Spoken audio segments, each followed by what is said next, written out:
سلام به قسمت دیگه از ارکان کوئست سومرو خوش اومدین. توی قسمت قراره بریم ببینیم کینگ دشرت کیه و چه بلایی سر ویلج کیپرها اومده و هدف آکادمی از همه این نقشه‌هایی که کشیده چی بوده که بالاخره توی این قسمت تحت قضیه رو در میاریم و اتفاقای دیگه که داخل این قسمت برامون میفته. توی قسمت قبلی توی اتفاقاتی که میفته ناهیدا بهمون میگه که پاشید برید صحرا و ما هم میایم صحرا با ساینو کندس آشنا میشیم داخل روستا. اونجا هم به خاطر اینکه درخت دانش مرز شده زلزله و طوفان میاد و چیز عجیبی هم که داره اتفاق میفته اینه که ویلج کیپراشون دارن تک تک گم میشن. ما هم میریم از این قضیه سر در بیاریم تا ببینیم چه اتفاقی داره برای اینا میفته.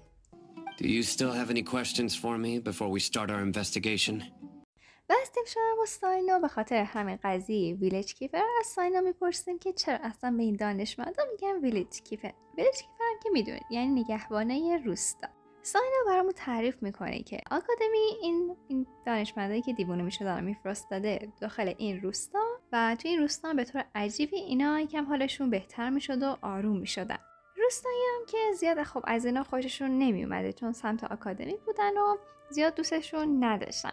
اما یک شب اتفاق خیلی عجیبی میفته. یک زلزله وحشتناک میاد که همین روستایی‌ها مجبور میشن برن بیرون از روستا. اما یکی از همین ویلج کیپرها از این دانشمندای دیوونه یه قدرتی پیدا میکنه و با همون قدرتش انگار یک نورای سبز میاد و از داخل زمین یه چیز سبز رنگ در میاره و باعث میشه که این زلزله تموم بشه و روستا نجات پیدا کنه. از همون موقع روستایی‌ها به این دانشمندای دیوونه میگن ویلج کیپر و الان دوستش دارن و بهشون احترام میذارن و ما به خودمون فکر میکنیم که این حتما ناهیدا بوده که با استفاده از آکاشای این دانشمندا به این روستایی‌ها کمک کرده. اما خب این روستایی‌ها که نمیدونستن ناهیدا بوده فکر میکردن که این قدرت خود ویلج کیپر است. ساینا هم اینو زیاد باور نمیکنه چون که به ارکان دندورو اعتقاد نداره. خیلی عجیبه که ژنرالش اعتقاد نداره. میگه که چون خیلی وقته که من این ارکان دندورو رو ندیدم به همین خاطر.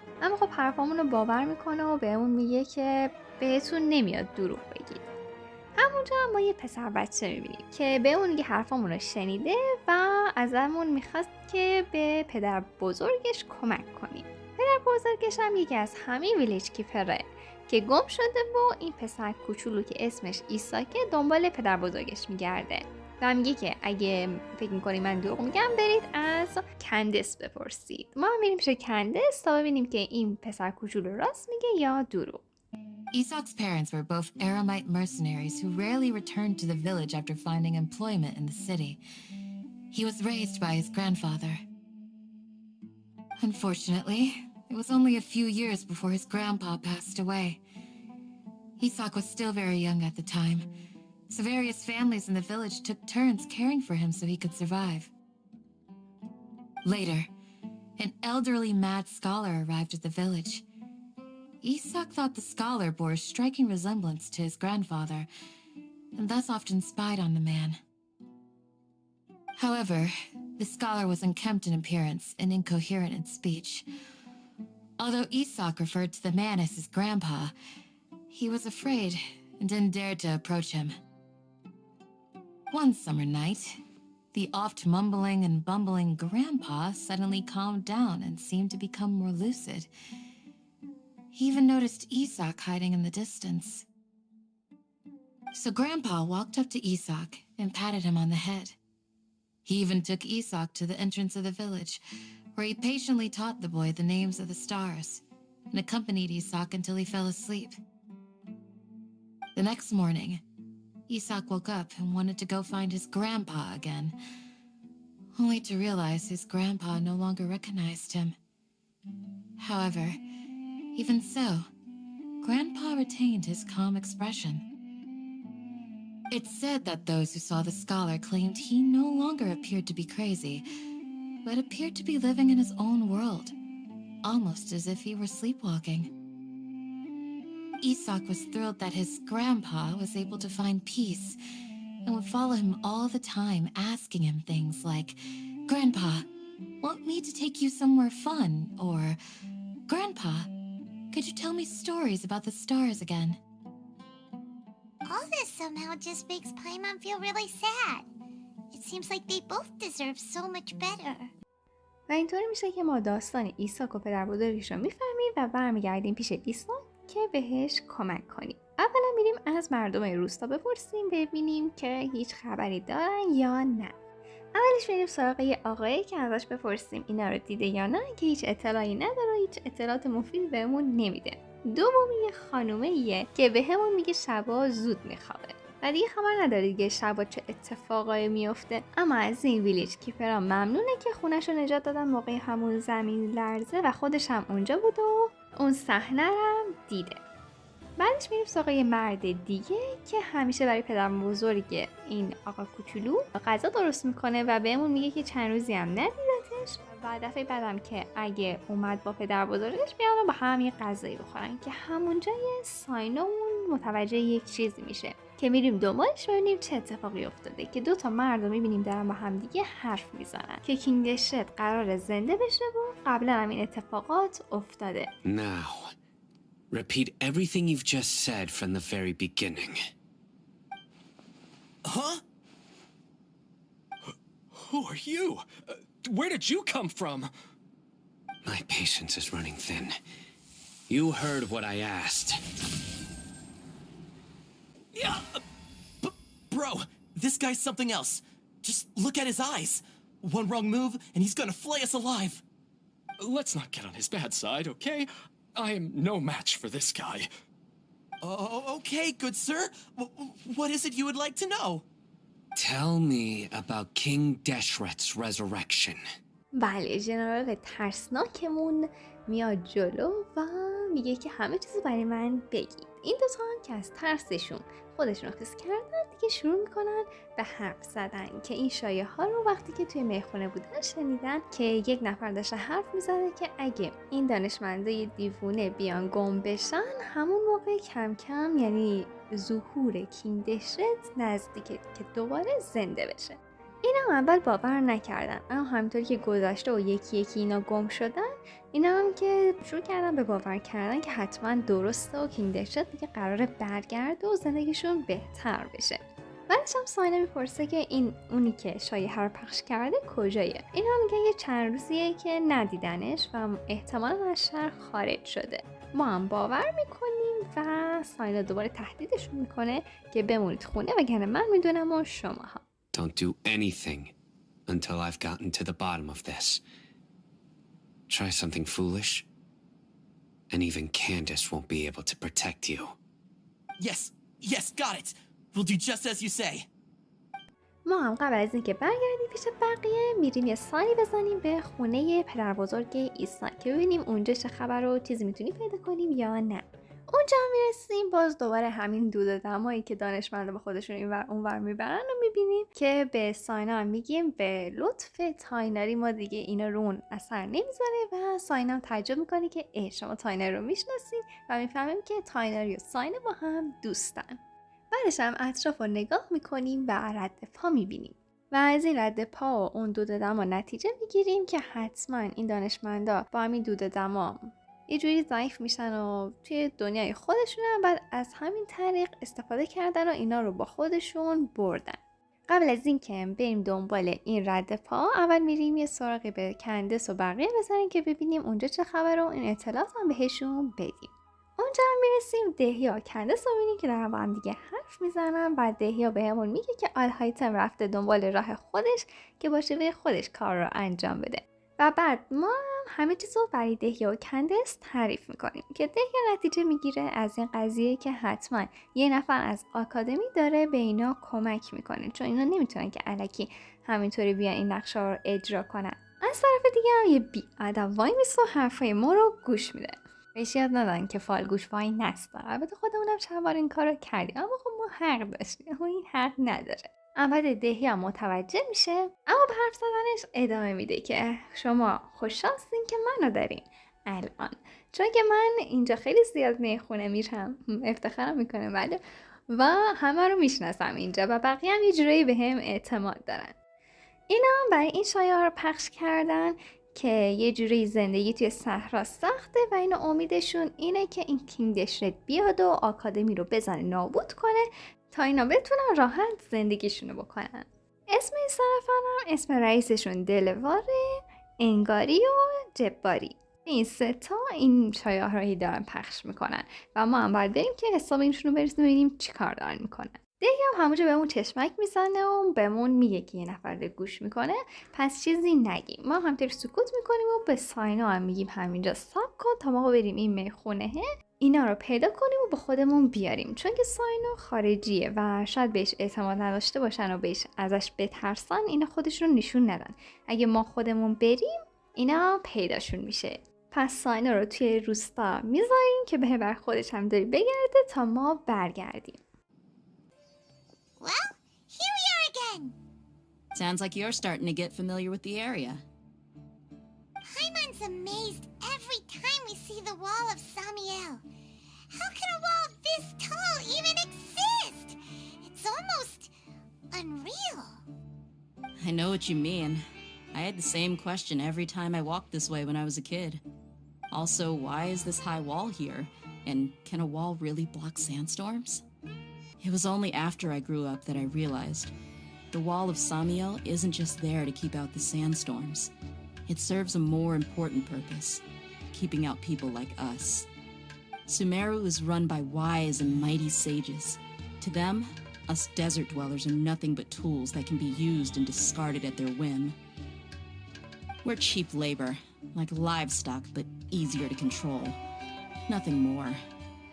Even if a child from the desert got the chance to obtain an Akasha terminal, almost all their requests for knowledge would be denied. The academia believes we're underserving.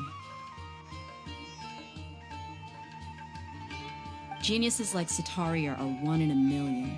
The other children never get a single chance to try and rewrite their fate, even though the academia knows very well that we're humans, just as they are. That's terrible. I would tear down this wall with my own hands if I could.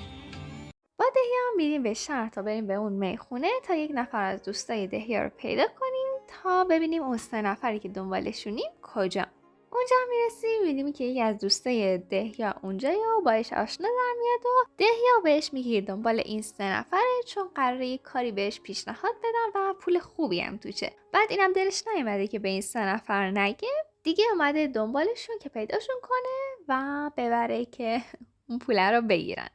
زاکی هم میگه آها باشه بریم، پس بهت نشون بدم این سه نفر کجان که ما رو برمیداره میبره بیرون شهر. Are we there yet? Yep, this is the place.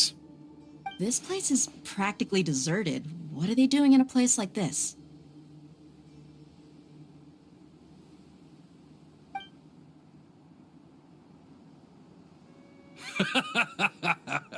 Why don't you take a guess? Go on, a wild stab in the dark.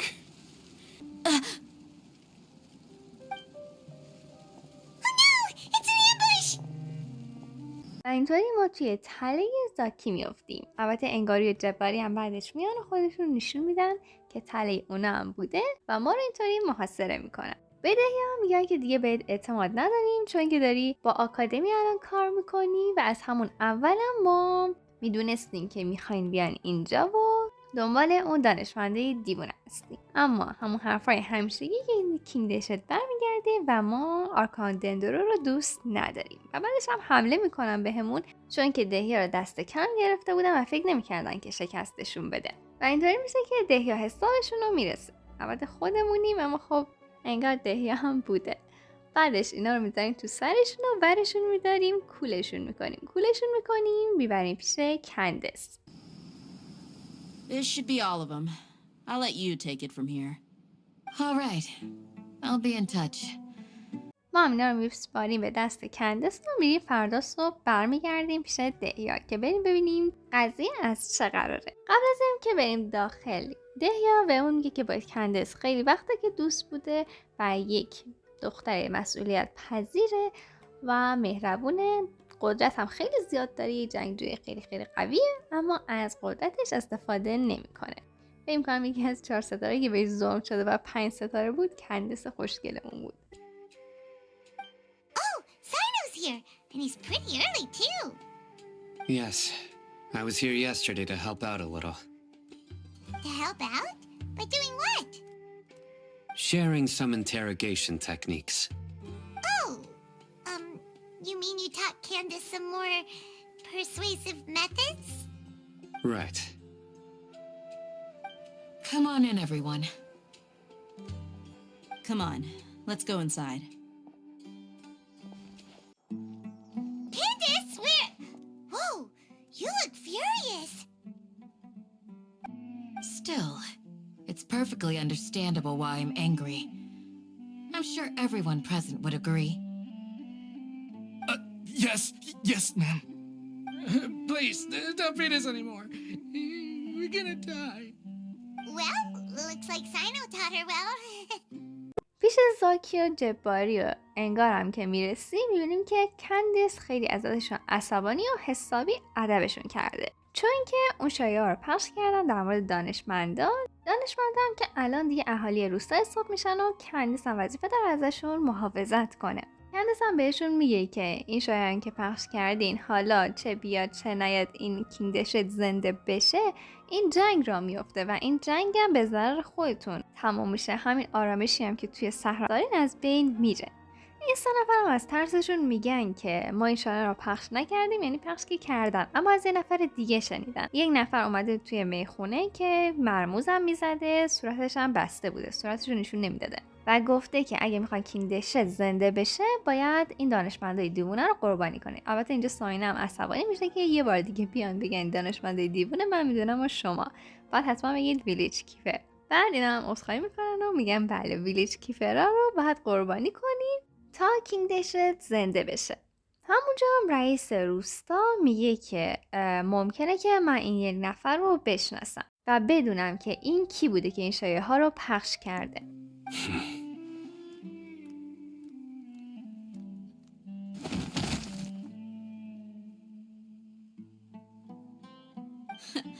Smooth. Okay, speak. If my suspicions are correct, this mystery man they speak of could be from the academia. Some time ago, people from the academia attempted to take the village keepers away. I refused, insisting that they are part of our community. It strikes me now that this secretive character shares the same goal they had. Which means it's highly likely that the academia was purposely spreading a false rumor to trick the radicals into delivering the village keepers right into their hands. They were the ones who brought them here to begin with. Now they're trying to take them back? We aren't gonna let that happen. Not the academia again. و اینطوری میفهمیم که بازم این شایعه هم تقصیر آکادمی بوده و برای این که بفهمیم چرا این دارن این کار رو میکنن بازم میریم تحقیق کنیم که ببینیم قضیه از چه قراره. Let's get some food in us and then we'll... Whoa! Where did you come from? Well, as you can see, I am merely sitting here and reviewing what we have deduced thus far. You were gone for ages, and now you're suddenly sitting here musing to yourself? Where have you been anyway?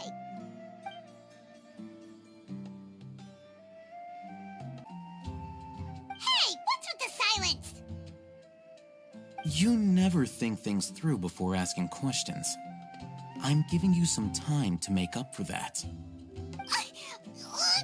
Paimon's so mad! Paimon's gonna give you an ugly nickname!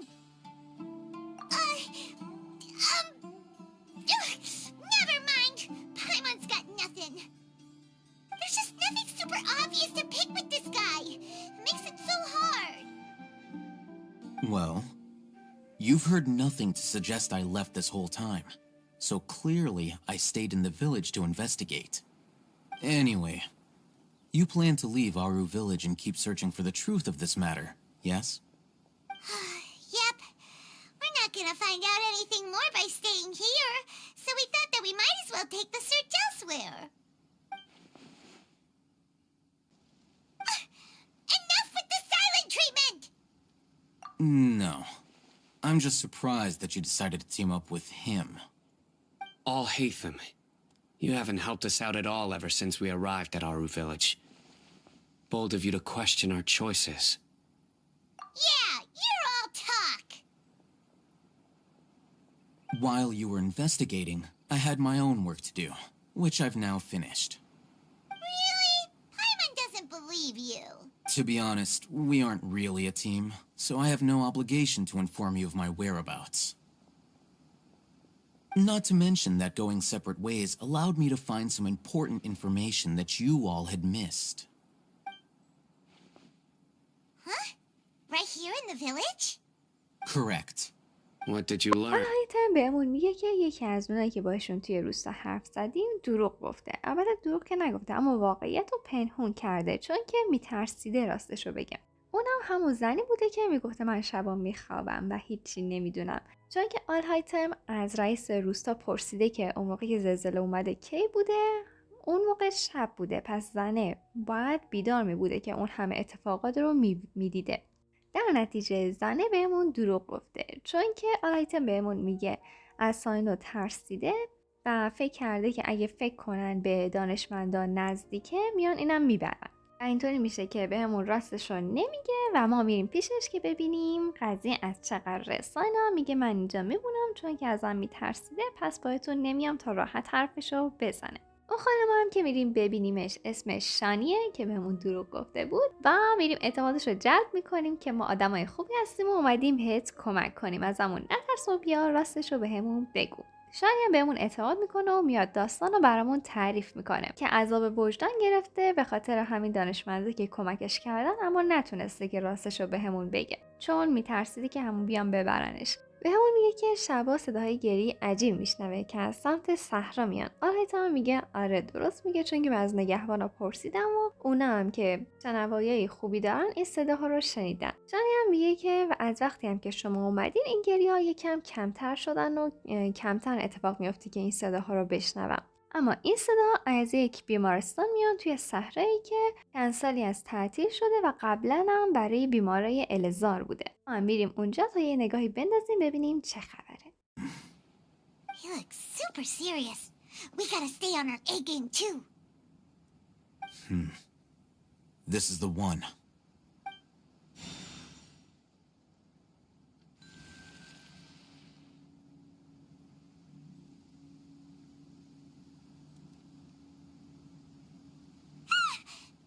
Let's go in and take a look.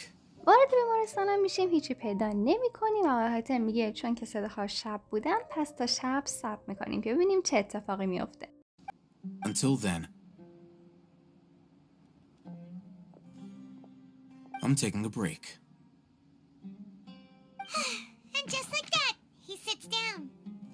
Wait, he even brought a book to read? What are you reading? Let Paimon see.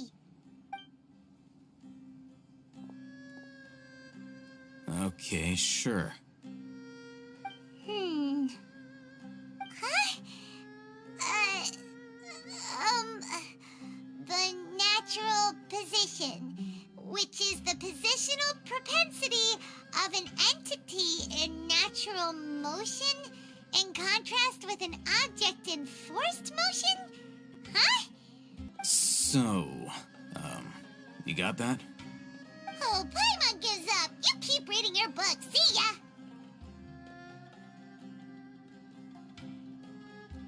How is he so relaxed? Look at him, reading an impossible book in a creepy place like this. Hey, Paimon's your Tibet travel guide. Paimon knows plenty of useful stuff already.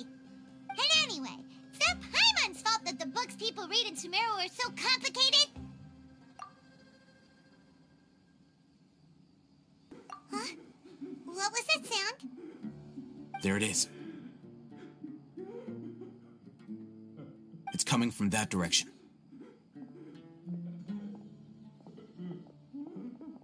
Is the sound coming from here?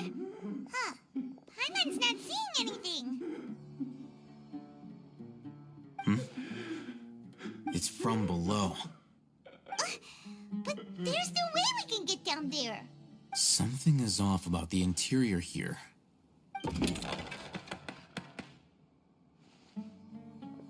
داخل داخلم که میبینیم که درها بسته، باز برمیگردیم و این درها رو باز میکنیم خودمون و بعدش میریم داخل. داخلم که میبینی که یکی از همین محققای دیوونه اونجایه و آلهایتم خیلی تعجب میکنه، میگی ارشد من اینجا چیکار میکنه؟ یعنی ارشد آلهایتمه که اینجایه و تعجبش به خاطر اینه که این ارشد آلهایتم از اون محققایی نبوده که بره تحقیق کنه با اون دود و دمه به درخت دانش وصل بشه، به همین خاطر چرا این دیوونه شده. دور اطراف هم نگاه میکنیم، میبینیم که رد هست از اینگار که یه چیزی روی زمین کشیدن و با عجله داشتن فرار میکردن که حدس میزنیم شاید اصلا داخل همین چیزایی که داشتن میکشیدن آدم بوده. حالا از همه اینا نتیجه میگیره که محققا اول دیوونه میشدن، بعدش آکادمی میفرستادنشون اینجا، یعنی تبعیدشون میکرده به روستا و این شایعه هم پخش میکرده بین مردم، اینطوری یک بهونه‌ای به اون مزدورای پیرای کینگ دشرت میده که این محقق ها رو بدزدن.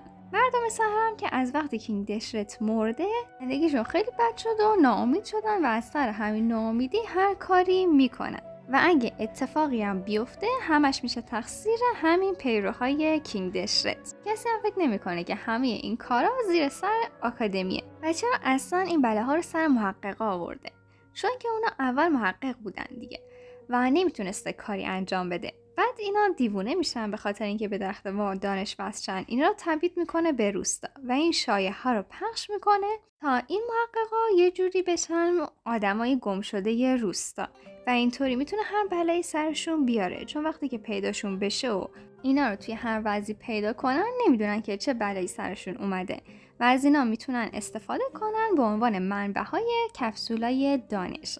این فکرشو بکنید، آکادمی اینا رو میفرسته که روی درخت دانش تحقیق کنن، بعدش اینا رو میدزده از مغزاشون اون دانش و اون اطلاعات رو استخراج میکنه و وارد اون کپسولای دانش میکنه و این پروسه اینقدر زجر آور و وحشتناکه که این محققا شبا دیگه فریاد و گریهشون در میاد. چقدر این آکادمی بدجنسه، از مغزشون استفاده میکنه و کپسولای دانش رو درست میکنه.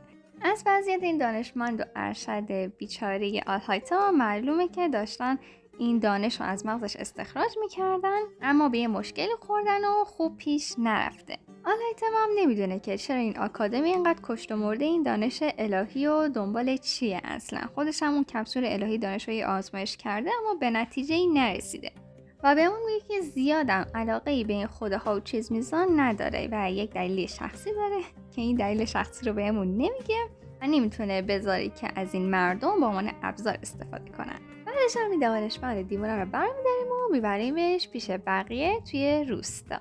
میرسیم همه داستان رو برای بقیه تعریف میکنیم و یه جوری نتیجه میگیریم که حتما آکادمی یک جورایی داره از حرکتهای ما با خبر میشه، شاید یک نفر داره این اطلاعات رو به اونا میده. Sino, you're the reason why they can predict our movements. Wait, what's that supposed to mean? Choose your next words very carefully. It is simply a logical inference. I have my reasons.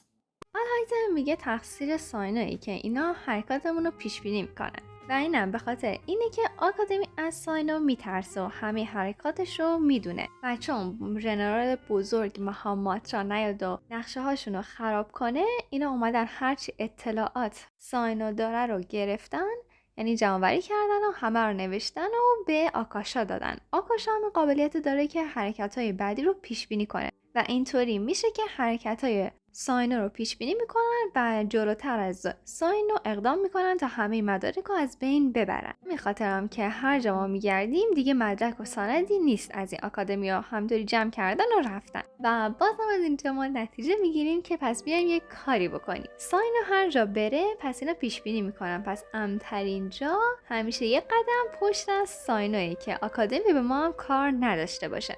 فکر میکنه میگه پس اینا اگر قدم بعدی منو پیش بینی میکنن پس میدونن که من قراره کجا برم، بیاین بریم اونجا.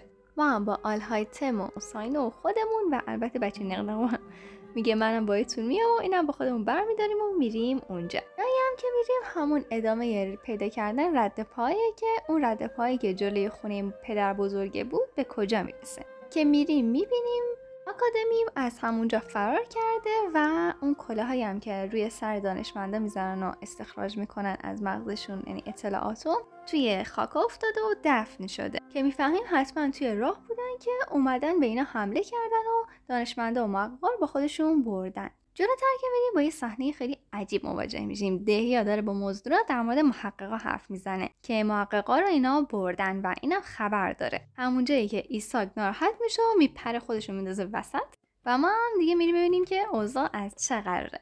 که میبینیم اشتباه برداشت کردیم و دهیا اومده باشون معامله کنه که محققا رو پس بدن. اونم که قبول نمیکنن، چون که میگن ما اینطوری میتونیم با آکادمی معامله کنیم یا حداقل کینگ دشرت برگرده و اوضاعمون بهتر بشه. آنهایتا هم بهشون میگه که اونا خودشون این محققا رو انداختن دور و تبعیدشون کردن، بعد شما میخواین برین با همین محققا باهاشون مذاکره کنین. اونا 100% قبول نمیکنن.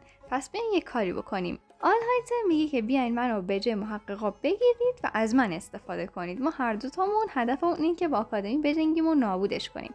اما ارمایتسه که اسمش رامانم هست قبول نمیکنه و به آکادمی و اون افراد آکادمی اعتماد نداره که بیاد حرفاشون رو قبول کنه. دهیا همونجا میگه پس اینا رو قبول نداری حرفاشونو، منو که میشناسی بهم اعتماد داری حرفای منو قبول کن و اینا دوستای منن و راست میگن. و بهشون میگه برای اینکه ثابت بشه که دارم راست میگم بیاید دست راست منو قطع کنید.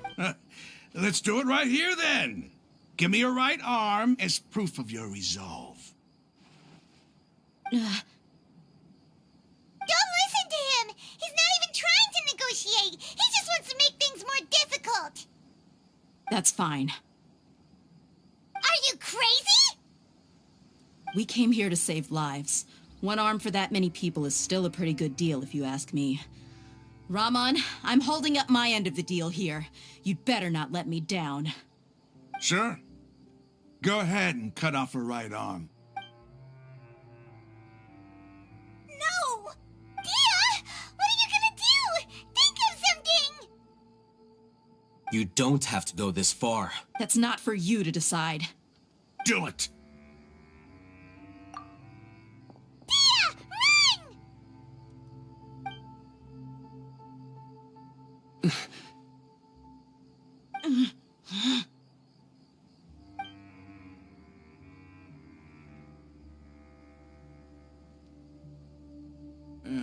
Stop!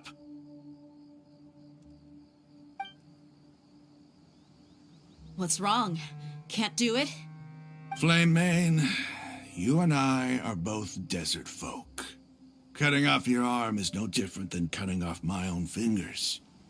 Where's the sense in cutting my own kin to pieces? You've shown me that you're serious. Go on now, take your friends and leave. Meet me in the desert at noon tomorrow.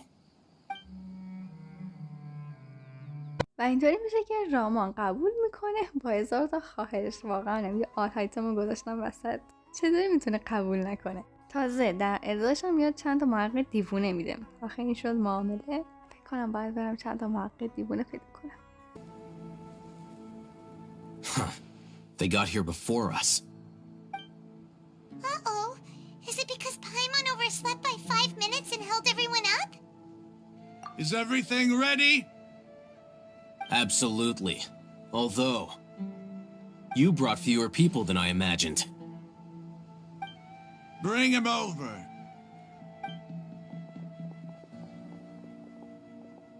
Grandpa! Why is there only one of them? Raman, I've always thought of you as a man of his word. What's this about? It's a one-for-one exchange. Sounds fair, don't you think? And let me put it this way. Agreeing to any kind of deal with the Dendro Archon's people is already a huge compromise on my part. Don't you think you've asked enough?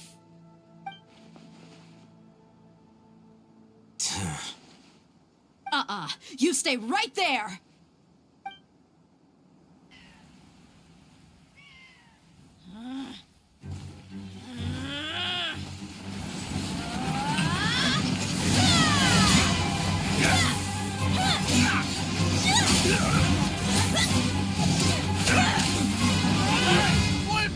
What are you you think you're doing? Grandpa! Don't you see this blade here?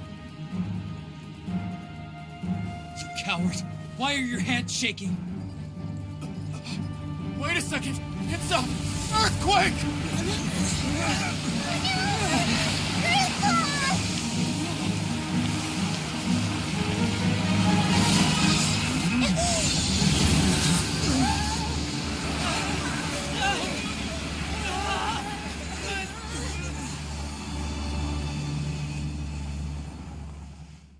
و اینطوری دندر ارکان با قدرتش ما رو میکشونه به زیر زمین پیش آرامگاه کینگ دشرت که همه تعجب میکنن و ساینا هم اونجایی که به دندر ارکان ایمان میاره که دندر ارکان وجود داره و برامون سوال پیش میاد که چرا دندر ارکان ما رو آورده پیش آرامگاه کینگ دشرت.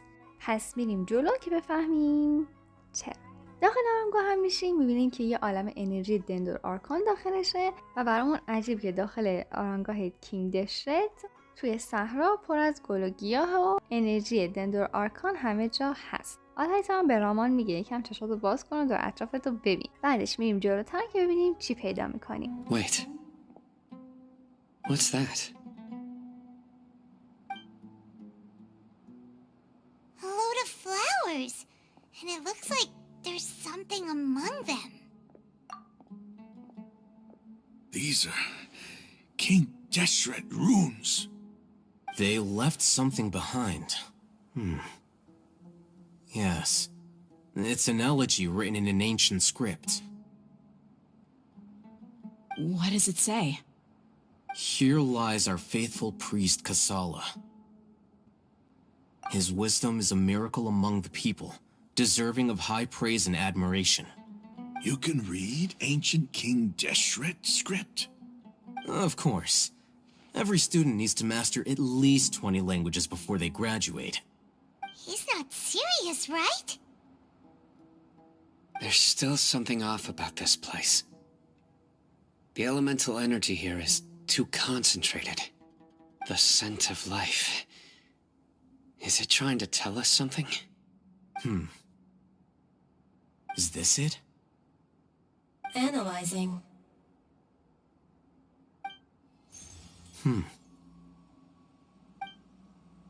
There seems to be a hidden message among these skeletal remains.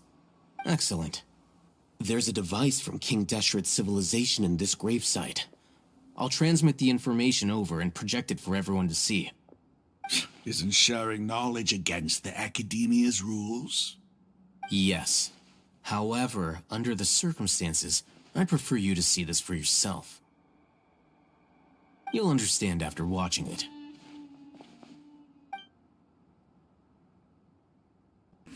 Civilization is born of knowledge, but so too can knowledge be its demise. A disaster caught us unaware.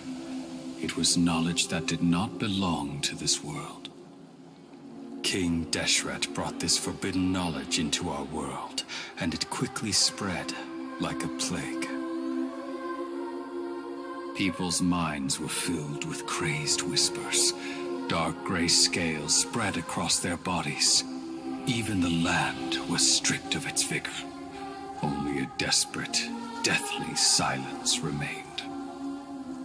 Were it not for greater Lord Ruka Devata from the forests, the damage would have been irreversible. She summoned the priests to build temples and infused into them the divine power of life. The disaster was miraculously tempered, and the embers of our civilization were preserved in Aru village. Alas, the miracle could not last. As long as forbidden knowledge continued to exist, it would forever blight this world. In the end, the proud king of the desert, my eternal lord, chose to sacrifice himself. I have spent my whole life since guarding one of these many temples. But now, my duty is coming to an end. As I close my eyes for the final time, the sight of that noble deity will appear in my vision once more. In helping King Deshret to eradicate forbidden knowledge, she exhausted her strength, and her form became that of a small child. How strange. Now that I think of her, I no longer have any fear of death, for I sense that the spirit of life will abide with me during my eternal sleep. Children of the desert, cling no longer to past grievances, but hold tight to the memory of this act of benevolence. What was that? The priest's memories. No, impossible. رامان اینجایی که میفهمه اون کسی که همش باش دشمنی میکرد یعنی دندور ارکان در واقع کسی بوده که نجاتشون داده و هر چیزی که بهش باور داشته و فکر میکرده درسته اشتباه بوده. به همین خاطر ذهنش به هم میریزه و میگه که بذارید برم فکر کنم و ببینم باید چیکار کنم و چه خاکی به سرم بریزم. که بعد از فکر کردن میگه باشه بیاین محققا رو ببرین و من دیگه باهاتون دشمنی ندارم. ما فردا صبح میشه و میریم دنبال محققا و کسایی که محققا رو دزدیدن که ژنرال محمد را میاد ادبشون کنه که شما باشین دیگه محققا رو بدزدین و با آکادمی همکاری کنین که اونا هم میترسن و ما هم میگیم که هدفتون ساختن خدای جدیده. اونا هم تعجب میکنن که ما اینو میدونیم و میگن آره قراره که آکادمی بیاد و یک خدای جدید رو بسازه و دنبال یه خدایی که مال خودشون باشه، چون قبلا این درخت دانش که مریض میشه اینا نمیتونن کاری انجام بدن. بعدش یه دفعه یک فاتویی پیدا میشه به اسم دکتر که میاد و بهشون پیشنهاد میده بیان یه خدای جدید بسازیم و یه نوسیس هم با خودش میاره. اینا هم این پیشنهاد وسوسه‌شون میکنه و اینا قبول میکنن. پس شروع میکنن به نقشه کشیدن که یه خدای جدید رو به وجود بیارن. First, the Academia spent a long time constructing a divine vessel, which was based on an exquisite humanoid puppet. After that, they harvested dreams via the Zeb-Zerus Festival Samsara, maximizing the Akasha's output. With the doctor's help, and the Akasha now functioning at maximum efficiency, they were able to use it to extract the power from the Gnosis and convert it into a divine core. Next, they decided that their new god needed to possess divine wisdom. For that to happen, they needed a huge quantity of divine canned knowledge. لورد کوسنالی یا همون ناهیدای خودمونم قبول ندارن، چون که وقتی که روح دواتا میمیره اینا فکر میکنن که خدای بعدی دیگه خیلی قدرتمنده، اما وقتی با یه بچه روبرو میشن که قدرت خاصی نداره ناامید میشن. نوسیسش هم که از یک طرف دیگه داره به آکاشا قدرت میده، پس نمیتونه از نوسیسش هم استفاده کنه و یک خدای به در نخور برشون به حساب میومده و همین خاطر ناهیدای کوچولومون رو گذاشتن کنار. آلایتا هم میپرسه که چرا از این دانشمندای دیوونه استفاده کردی، از کجا میدونست که اینا دانش الهی دارن؟ اونا میگن که آکادمی سعی کرده که منبع این دیوونه شدن اینا رو پیدا کنه اما اصلا نتونسته. پس نتیجه گرفته که اینا به یه دانشی دست پیدا میکنن که نمیتونن درک کنن، یعنی از درک یک انسان خارجه و همین خاطر دیوونه میشن. پس این حتما همون دانش الهیه. ما هم میگیم حتما خدایی هم که میخوان درست کنن واندرره که آلهایته میگه برای اونا اصلا اهمیت نداره که حالا خداشون کی باشه، فقط میخوان یه خدا پیدا کنن که روی اون دانش کنترل داشته باشن. و اینجایی که قشنگ نقشه آکادمی رو میفهمیم که قراره چی کار کنه. محققا از رامان میگیریم و میبریم روستا و میرن خونه های خودشون به زندگیشون ادامه بدن. ما هم میریم پیش کندس که برامون اسنک میاره و یه پایمون شکمون و اونجا ما میشینیم و هرچی میدونیم و نمیدونیم برای بقیه تعریف میکنیم و قرار میشه که یک نقشه بکشیم و هم ناهیدا رو نجات بدیم هم حال آکادمی رو جا بیاریم. پس قسمت بعدی میریم سراغ نقشمون برای نابود کردن آکادمی. پس تا اون ویدیوی نقشه کشیدن برای نابودی آکادمی سابسکرایب و لایک یادتون نره.